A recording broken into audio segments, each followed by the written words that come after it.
DP इकडे संग्रामला घनश्यामच्या बालिश गोष्टी सांगताना दिसतोय. तो कॅमेरा बघून कसा बोलायचा. चला तर बघूयात काय डिस्कशन आहे. तर इकडे हे सगळे गार्डन एरियामध्ये ब्रेकफास्ट करत बसलेले असतात. तेवढ्यात तिथे जान्हवी येते आणि धनंजय सांगतो की घनश्यामचं कसं होतं, फक्त कॅमेरा बघून बोलणं.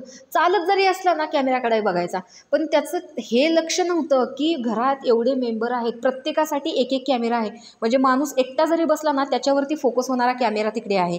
तर त्याला हे माहितीच नव्हतं दादा, असं जान्हवी देखील सांगत असते. त्यावरती धनंजय एक घडलेला किस्सा सांगतो की तो म्हणतो आम्ही दोघंजण बसलेलो होतो. त्याने असे दोन्ही हात मागे घेतले, असं सोफ्याला टेकून बसला, कॅमेरा कुठे बघितला आणि धनंजय सांगतो माझा फोकस जो आहे तो दोन्हीकडे होता, त्याच्यावर पण कॅमेरावर पण. तसा कॅमेरा त्याच्याकडे आला, लागले मुसमुसायला. म्हणजे तो असं रडण्याची ॲक्टिंग करत होता.